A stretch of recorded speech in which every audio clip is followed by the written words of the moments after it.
কাছে একটা মহিলা দাঁড়ানো, মান আনতে। তুমি কে? কয় আনা ফাতেমা, আমি ফাতেমা। কি ব্যাপার তুমি দাঁড়িয়ে আছো? কয় কেন, আপনি গভীর রাত্রে পানি চেয়েছিলেন, তাকে ভুলে গেছেন নাকি? আমি সেই পানি নিয়ে আসছি, এসে দেখে আপনি ঘুমিয়ে গেছেন, আর ডাকি নাই, আপনার কষ্ট হবে বিদায়। পানি রেখে আমিও শুয়ে পড়ি নাই, পুনরায় চাইলে দিতে দেরি হবে, আপনার কষ্ট হবে, সেই থেকে আমি পানি হাতে করে আপনার মাথার কাছে দাঁড়িয়ে আছি গো স্বামী। পানি কখন খাবেন? হযরত আলী লাগতে উইটা বুকের সাথে জড়িয়ে ধরে বলছে, ফাতেমা, আমি যে রাতে পানি চেয়েছিলাম তা আমার তো মনেই নাই। অনেক সময় ঘুমের মধ্যে মানুষের কথা কয়, সেই কথার মতো হয়তো বলে বেলাইছে, আর ফাতেমা পানি নিয়ে আসছে। ফাতেমাকে বলছে, ফাতেমা, তাহলে তুমি তো আজকে সারা রাত ঘুমাও নাই, আমার খেদমতে নিয়োজিত তাইকা? কয় না, ঘুমাই নাই। কয় তোমার কাছে করজোড় অনুরোধ, আজকে রাতের এই ঘটনাটা তোমার আব্বাজির কাছে বলবা না। ফাতেমা, একটু পানি পান করাও। ফাতেমার কানে আওয়াজ যাওয়ার সঙ্গে সঙ্গে ফাতেমা উঠে গেছে, যাইয়ে দৌড়ে গিয়ে পানি নিয়ে আসছেন, ব্যস্ততার সাথে পানি আনছেন। তারপরে এসে দেখে স্বামী নাক ডেকে ঘুমোচ্ছে। চিন্তায় পড়ে গেলেন, কি করব? ওটাইকে উঠায় পানি পান করাবো, নাকি পানি রেখে শুয়ে পড়বো?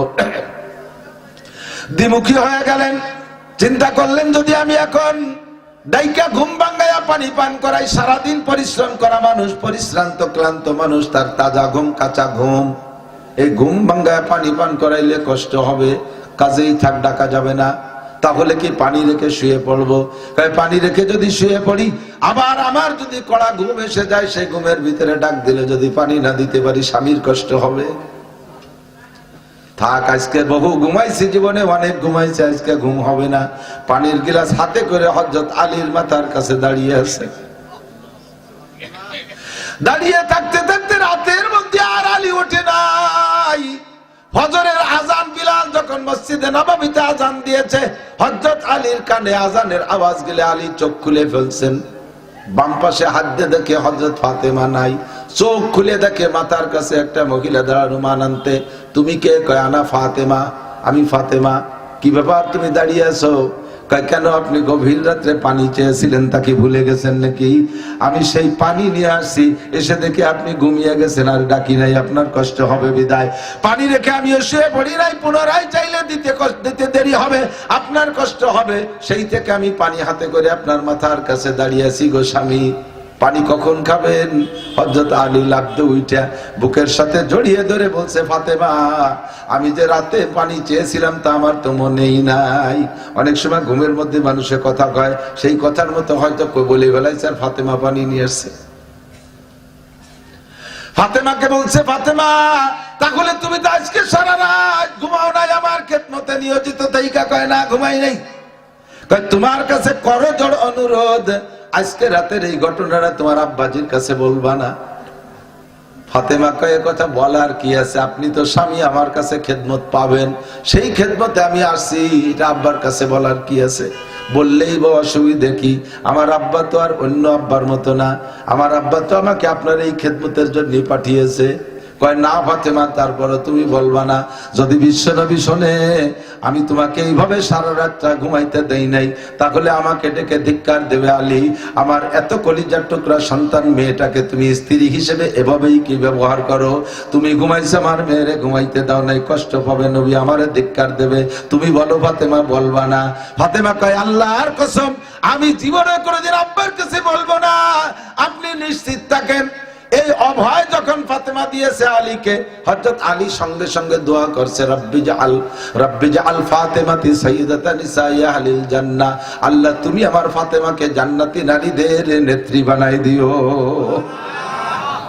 সিদ্দিকা আয়েশা বলেন, আমি আর হুজুর আলাইহিস সালাম যখন খানা খাইতে বসতাম, আমি যে গিলাসে পানি খাইতাম, আমি কাঁচের গিলাসে, হুজুর কাঁচের গিলাস পছন্দ, আমি যে গিলাসে পানি খাইতাম, এভাবে ঠোঁটকল মিশিয়ে পানি খেয়ে গিলাসটা রেখে দিছি, হুজুর ওই গিলাসেই পানি খেতেন, এবং আমার ঠোঁটের যে দাগটা পড়ছে গুড়াইয়ে সেই পাশ আমার ঠোঁটের সাথে হুজুরের ঠোঁট মিশিয়ে সেখানে পানি খাইতেন। আমি গোশত কামড়ায় রেখে দিতাম, দাঁতের যে দাগগুলো রাখছে হুজুর সেই দাঁতে দাঁতে দাঁত মিশিয়ে সেই গোশত সবাই খাইতেন, যার কারণে আমার মধ্যে আর হুজুরের মধ্যেই ভালোবাসা, খাদিজার মধ্যে আর হুজুরের মধ্যেই ভালোবাসা। মেয়েদেরকে মারা শিক্ষা দেবে, মেয়ে যদি দেখে যে মা এইগুলো করতেছে আমার আব্বার সাথে, আমার আব্বার সাথে এই খেদমত করে, তাহলে ওই মেয়েটা ওইটা শিখবে। আর যদি মেয়ে দেখে যে তার মা তার বাপের সাথে কি আচরণ করে, মা যদি তার বাপ যদি তার মারে কয় এক গ্লাস পানি ঢেলে দাও, এক এক করে ঢালি খাতি পারে না, প্যারালাইসিস হয়েছে নাকি, আর তো গড়িয়ে গেছে, পানি ঢেলে দিল। আমার লুঙ্গিটা ময়লা হয়ে গেছে, ধুয়ে নতি পারে না, তুমি কয়দিন আমার ছায়া দিয়ে দাও, খেদমত করতেছে। বহু আগে, অনেক আগে আমার এক মামা ছিল, এই মামা কাটিয়ে দিস তোরা এইটুকু, এ তো আমাকে ওদিকে যায়, সে আমার ধরবে না যে কোন মামা, কিন্তু ওকে 100 সত্যি। আমি সে সময় 3 বা 4 পড়ি, ছোটবেলা থেকে একটু চঞ্চল ছিলাম, তাই সে দেখি আমার মামা বাড়িতে বেরোচ্ছে, এই সাইড বেড়ে কালী মাহানো। আমি কে মামা আপনার ওই কালী? কয় তোমার মামি খেদমত করছে। কি খেদমত করলো? কইছিলাম 4টে কলই বাজে দিতে, সে তা ধরে বিয়ে করছে, খেদমত করছে। এই খেদমত যদি মেয়েতে দেখে, আর আপনি তো সম্মানী মানুষ, বৌরাতের মায়ের খাইও জাহির করেন না, যে এ যদি মানসি শোনে তাহলে সমাজে থাকা যাবে না, তাতে বউ আরো লাই পেয়ে যায়, হ্যাঁ আমি বাহাদুর পাইছি কায়দা মতো, স্বামী এটা আয়দা ভালো, এই আয়দা ভালো নিয়ে উনার ঘর করতে সময় না। আমরা তো পুরুষরা লজ্জায় যে সমাজে যে জাহের হয় তাহলে ইজ্জত থাকবে না, এই জন্য হজম করে নি কষ্ট করে থাকি, কিন্তু ওইটাকে উনি সুবিধে পেয়ে গেছে। আর মেয়েতে জীবন ভরে দেখতেছে আমার মা আব্বার সাথে এই আচরণ করে, তাতে আব্বা চুপ করে মেনে নেয়, মার কাপড় আব্বা দিয়ে দেয়, মার ভাত আব্বা বাড়িয়ে দেয়, মার বিছানা আব্বা ঠিক করে দেয়, মা আব্বারে ঝাড়ি মারে, আব্বা চুপ করে থাকে। এই সবগুলো দেখে দেখে প্র্যাকটিস হয়ে গেছে। এবার এই মেয়েটার বিয়ে দিয়েছেন একবারই, সেই ছেলেটা আল্লাহর রহমতে সৈয়দ বংশের পাঠান, শিক্ষিত ছেলে, সেরকম হ্যান্ডসাম, সবকিছু মিলে যায়। উনিও যাইয়া উনার মা যেমন উনার বাপের সাথে যাওয়ারছে, ও বাড়ি যায়, উনি ওই ওরা শুরু করে দিয়েছে। আর সে কি আর ওই বার্তা দিয়ে মানুষ সৈন্যদের আগে একেবারে 1 তালাক 2 তালাক 3 তালাক, তোর মা তালাক, তোর বাপ তালাক, তোর গোষ্ঠী শুদ্ধ তালাক, তোর হুজুরও তালাক, ঘটি বাটি দিয়ে ব্যাটিং বুটিং দিয়ে ফাটাই দিয়েছে, কান্তি কান্তি দিয়েছে, ওই তোমার জামাই আমার 3 চিল্লাই ফাটাই দিয়েছে। কেন কি হয়েছে, কি করছিস তুই? তুমি আব্বার সাথে যাওয়ার, আমি অল্প একটু তাই হচ্ছে। মেয়েটার কপাল খোলাইছে, হাসি উড়োই দিয়েন না, বহু আজ করি, এগুলো আসে না সবসময়, এগুলো সমাজে একান্ত জরুরি। আদর্শ মুসলিম পরিবার গঠন, কতক্ষণ মায়ের থেকে মেয়েতে শিখবে, আদর্শ শিখবে। মা হলো প্রথম উস্তাদ। মানুষে বাপের বাড়ি থাকে, বাপের এলাকায় আমাদের জন্ম এবং বাপের ভিটে আমাদের জন্ম, কিন্তু ভাষার নাম মাতৃভাষা, আর বাপের বাড়ি বসবাস করি, অথচ জায়গার নাম মাতৃভূমি। কি ভূমি? মাতৃভূমি বলে না, না পিতৃভূমি বলে? মাতৃভূমি। ভাষার নাম কি? মাতৃভাষা। বাপের এলাকায় থাকে, অথচ ভাষার নাম মাতৃভাষা। তার কারণ হলো সন্তানরা ভাষা শেখে মায়ের কাছ থেকে। আর মাতৃভূমি এর জন্য বলে নিজের মাকে যেমন ভালোবাসবা, নিজের এলাকার ভূমিকে ওই রকম ভালোবাসবা, মায়ের মতো ভালোবাসা থাকবে ভূমির সাথে, তাই মাতৃভূমি। আর মায়ের কাছ থেকে শিক্ষা গ্রহণ করবে। মা হলো প্রথম মাদ্রাসা, মা হলো প্রাইমারি, মা হাই স্কুল, মা কলেজ, মা বিশ্ববিদ্যালয়, মা বিসিএস শিক্ষক, মা ডাক্তারি শিক্ষক, সর্বশ্রেষ্ঠ শিক্ষক হলেন আমার মা। মা আমার মুহাদ্দিস, মা আমার কারি সাহেব, মা আমার হাফেজ সাহেব। আমার ভালো করে মনে আছে, তখন আমি অক্ষর শিখি নাই, আরবিতে অক্ষর বর্ণমালা শিখে পারি নাই। রাতের বেলা আমার মা আমাকে কোলের মধ্যে শোয়াইয়া সূরা ফাতিহা থেকে নিয়ে, সূরা ফাতিহা, তারপরে নাচ থেকে নেই দিক সূরা আত-তিন পর্যন্ত আমার মা আমাকে শুয়ে শুয়ে মুখস্থ করাইছে, আয়াতুল কুরসি পড়াইছে। এখন যত ছোট ছোট দোয়াগুলো আমি ব্যবহার করি, খানা খাওয়ার দোয়া, বাথরুমে যাওয়ার দোয়া, বেরোনোর দোয়া, সব দোয়া আমার মা আমাকে শিখাইছে। কোলের মধ্যে রাইখা ঘুমানোর দোয়া, ঘুম থেকে উঠানোর দোয়া। পরে মাদ্রাসায় যায় আর এগুলো আমার পড়ে মুখস্থ করা লাগে নাই। মা হলেন আমার প্রথম শিক্ষিকা। মায়ের কাছ থেকে যা শেখা যায় অন্য কোনো জায়গা থেকে তা শেখা যায় না। কতক্ষণ ঠিক কি ঠিক না? এজন্য মায়ের কাছ থেকে সন্তানরা শিখবে, তো মাটা আদর্শ মা হতে হবে। খাদিজাতুল কুবরা 40 দিন বিশ্ব নবীকে এভাবে খেদমত করেছেন। আর নবী নবুয়তি পেয়ে ঘরে আসার পরে এমন একটা কাজ করে দেখাইছেন, যার বুনিয়াদে নবী পাক দোয়া করেছেন, আল্লাহ পাক তার দোয়া কবুল করে জান্নাতের মধ্যে প্রথম ঘরটা বানাই দিয়েছে। সেই খেদমত থেকে যে মেয়ে ফাতেমাতুজ জাহরা রাদিয়াল্লাহু তাআলা আনহা আমার মা আমার আব্বার সাথে কি করে এইটা দেখেছে মেয়ে ফাতেমা। সব মেয়েরাই ভালো ছিল নবী পাকের, তবে সবচেয়ে বেশি প্রিয় কন্যা ছিলেন হুজুরের কাছে ফাতেমা। ফাতেমা নবী পাকের সব আদর্শগুলো একেবারে পুঙ্খানুপুঙ্খ ধরে রেখেছেন। মদিনায় হিজরত করে যাওয়ার পরে হাজী সাহেব যারা গিয়েছেন তারা দেখেছেন মসজিদে আলী,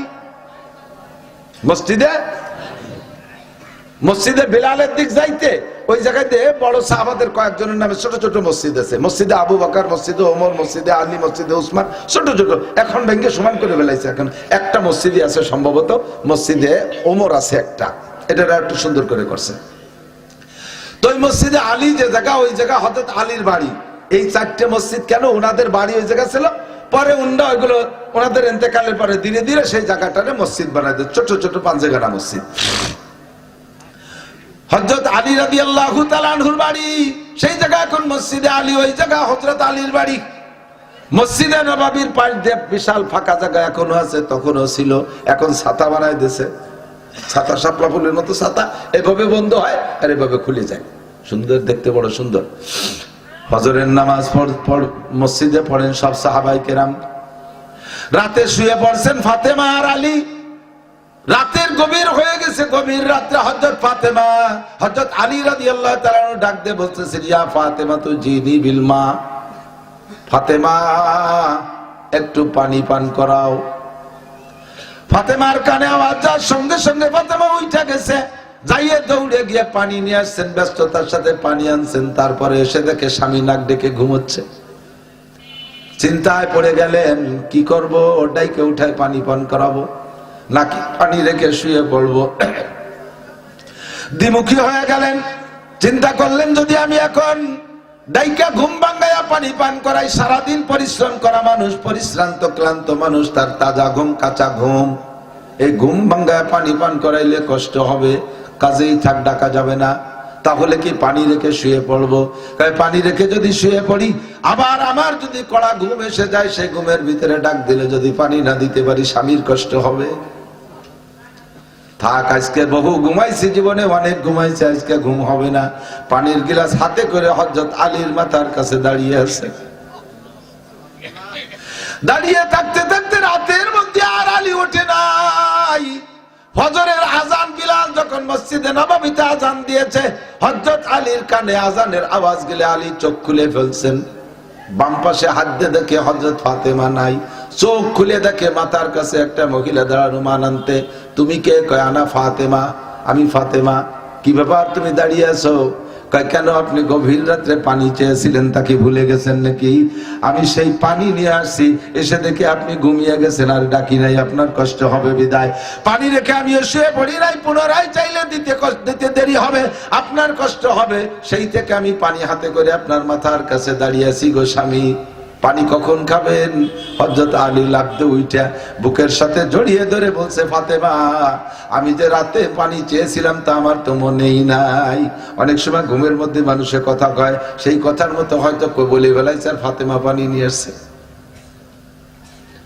ফাতেমাকে বলছে, ফাতেমা, তাহলে তুমি তো আজকে সারা রাত ঘুমাও নাই, আমার খেদমতে নিয়োজিত তাইকা? কয় না, ঘুমাই নাই। কয় তোমার কাছে করজোড় অনুরোধ, আজকে রাতের এই ঘটনাটা তোমার আব্বাজির কাছে বলবা না? ফাতেমা কয়, কথা বলার কি আছে, আপনি তো স্বামী, আমার কাছে খেদমত পাবেন, সেই খেদমতে আমি আসছি, এটা আব্বার কাছে বলার কি আছে? বললেই বা অসুবিধে কি? আমার আব্বা তো আর অন্য আব্বার মতো না, আমার আব্বা তো আমাকে আপনার এই খেদমতের জন্য পাঠিয়েছে। কয় না ফাতেমা, তারপরে তুমি বলবা না? যদি বিশ্বনবী শোনে আমি তোমাকে এইভাবে সারা রাতটা ঘুমাইতে দেই নাই, তাহলে আমাকে ডেকে ধিক্কার দেবে। আলী, আমার এত কলিজার টুকরা সন্তান মেয়েটাকে তুমি স্ত্রী হিসেবে এভাবেই কি ব্যবহার করো? তুমি ঘুমাইছো, আমার মেয়েরে ঘুমাইতে দাও নাই, কষ্ট পাবে, নবী আমারে ধিক্কার দেবে। তুমি বলো ফাতেমা, বলবা না? ফাতেমা কয়, আল্লাহর কসম, আমি জীবনে কোনোদিন আব্বার কাছে বলবো না, আপনি নিশ্চিত থাকেন। এই অভয় যখন ফাতেমা দিয়েছে আলীকে, হযরত আলী সঙ্গে সঙ্গে দোয়া করছে, রব্বি জাআল ফাতেমাতি সাইয়্যিদাতা নিসাই আহলিল জান্নাহ, আল্লাহ তুমি আমার ফাতেমাকে জান্নাতি নারীদের নেত্রী বানাই দিও। মাত্র আলী একবার বলে আলী হযরত ওযু বানাইয়া মসজিদে চলে গেছে। এ ভাই, খালি গল্প শুনেন না, আপনার মেয়েদেরকে এভাবে প্রশিক্ষণ করান, প্রশিক্ষণ দেন। আল্লাহু আকবার, মেয়েদেরকে এভাবে শিখায় পাঠান। তাহলে আপনি মেয়ের বাড়ি যখন বেড়াইতে যাবেন দেখবেন আপনি খুশিতে বুক ফুলিয়ে যাবে। আপনার মেয়েটা এলাকারে জয় করে ফেলাইছে, ভালো ভালো বড় ধরনের রান্না, এই ওই বৌমারে নিয়ে আয়, তার রান্নার তুলনায় রান্না নাই। এই মেয়েটাকে নামাজ শিখানোর জন্য এখানে একটু তালিম দেওয়ার জন্য ওই বৌমারে ডেকে নিয়ে আয়। সংসারের সবাই প্রশংসা করে। আপনি যখন ওই মেয়ের বাড়ি বেড়াইতে যাবেন, যাওয়ার সময় চতুর্দিক দিয়ে আপনার কানে আওয়াজ আসবে, মানসি বলবে, কি বলবে, হ্যাঁ এই যে জামালের শ্বশুর আইছে, আরে বাবা, আল্লাহ একটা বউ দেশে, এলাকার সেরা বউ, লোকটারে পাইলে চুমা খাইতাম, এত ভালো মেয়ে বানায় আমাকে হাদিয়া দেশে। এই কথাটা উড়িয়ে উড়িয়ে কানে আসলে আপনার খুশি থাকবে না? খুশি থাকবে না? আর আপনার মেয়ে যদি ওই সেই মেয়েটার মতো হয়, আপনি যার সময় এই ওই দেশে পাগলির বাবা আইছে, ওর বাবা কি আজ পাগল নাকি, তার ঠিক কি? এ যদি কানে আসে, ব্যাগ বক জানেছেন হাতে তেমনি গড়িয়ে যাবে, আর ও জামাই বাড়ি যা আসবে না। মেয়ে তৈরি করেন, মেয়ে তৈরি করেন, ঠিক কিনা? আল্লাহু আকবার। হযরত ফাতেমা রাদিয়াল্লাহু তাআলা আনহার জন্য নবী পাক দোয়া করে চলে গেছেন। আলী রাদিয়াল্লাহু তাআলা দোয়া করে মসজিদে নামাজ পড়তে গেছে। মসজিদে ফজরের নামাজ পড়লে হুজুর আলাইহিস সালাতু ওয়াস সালাম সাহাবায়ে কিরামদের দিকে ফিরে বসেন। ফজরে আর আসরে দুই ওয়াক্তে ফজর বাদ বসেন। রাতের বেলা কেউ কোনো স্বপ্ন দেখলে তার ব্যাখ্যা দেওয়ার জন্য, অথবা রাতে জিবরাইল করে নতুন ওহী আনলে সেই ওহীর খবর পৌঁছানোর জন্য। আর সব সাহাবা এভাবে ক্লাসের মতো সামনে বসে থাকেন, সবাই বসে, তার ভিতরে বড় চারজন কাছে কাছে বসে। আজকে যখন হুজুর সালাম ফিরে বসছে, আলীর মধ্যে আগের থেকে প্যালপিটেশন শুরু হয়ে গেছে। আরে ফাতেমা যদিও না কয়, তাহলে সাংবাদিক তো অন্য সাংবাদিক আছে, আর সাংবাদিকরা তো সাংঘাতিক, সাংবাদিকরা সাংঘাতিক। আর যে সাংবাদিক আসবে সে সাংবাদিক কোনো মিথ্যে কথা কয় না, ওই সাংবাদিক বলে দেবে, তাহলে নবী পাক আমারে ডাইকে বসালি মানসির মধ্যে লজ্জা পাবো। আজকে সালাম ফিরানোর সাথে সাথে আলী উঠে চলে গেছে, আজ আর আলী বসে নাই, যে যদি কিছু হয় তো একে মধ্যে দেখ, আমি তো সচককে না দেখি আর সকালে না শুনি। চলে গেছে বাসায়, বাসায় যাই বাসার মধ্যে বসে রয়েছে, পরাণ কাঁপতেছে, দলবল করতেছে। এর মধ্যে হুজুর যখন পিছনের দিক ফিরে বসছে, মসজিদে নববীতে একটা গেট আছে, তার নাম বাবে জিব্রাইল, বাবে জিব্রাইল, এইটার নাম ওই দিন থেকে হয়েছে বাবে জিব্রাইল। হুজুর দরজার দিকে পিছনের দিকে ফিরে বসার সঙ্গে সঙ্গে দেখে ওই দরজায় জিব্রাইল দাঁড়ানো, বলবেন না সুবহানাল্লাহ? দরজায় দাঁড়াইয়া সালাম দিয়ে আসসালামু আলাইকুম ইয়া নবী আল্লাহ, আদ্দি ইশারা দিয়েছে হুজুর একটু উঠে আসবেন, মানসির মধ্যে কব না। হুজুর জিব্রাইলকে দেখে কাঁপতে কাঁপতে গেছে, জিব্রাইল তুমি কত সময় সময় আসো, কিন্তু এইরকম সময় তো আগে পরে কোনোদিন আসো নাই, আজকে কোনো সুসংবাদ না দুঃসংবাদ কি নিয়ে আইছো? জিব্রাইল হাসি দিয়ে কয় হুজুর একটা সুসংবাদ আল্লাহ আমারে দিয়েছে, আমার 24 ঘন্টার মধ্যে অনুমতি ছিল, যে কোনো সময় আসলেই হইতো, আমি আসরের দিকে আসতে পারতাম, জোহরের সময় আসতে পারতাম, কিন্তু খবরটা এত ভালো আমি আর দেরি করতে পারি না, এই জন্যই এখনই চলে আসছি। ঘটনা এখন ঘটে গেছে আর সাথে সাথে আমি চলে আসছি, খবরটা আপনারা শুনাইতে পারলে আমার ভালো লাগবে। বলো জিব্রাইল কি? কয় আজকে রাতে আপনার মেয়ে ফাতেমা আর আলীর মধ্যে এই ঘটনা ঘটছে। এরপরে ফাতেমা আলীর কাছে অঙ্গীকার করছে, এইভাবে খুশি হয়ে আলী ফাতেমার জন্য জান্নাতি নারীদের নেত্রী হওয়ার দোয়া করেছে। আল্লাহ পাক আজকে ফজরের সময় দোয়াটা কবুল করে জানেছে। সাইয়্যিদাতুন নিসাই আহলিল জান্নাহ, ফাতিমাতু সাইয়্যিদাতুন নিসাই আহলিল জান্নাহ, খুতবাতুল হাকামের মধ্যে পড়ে শুক্রবারে শুনছেন না?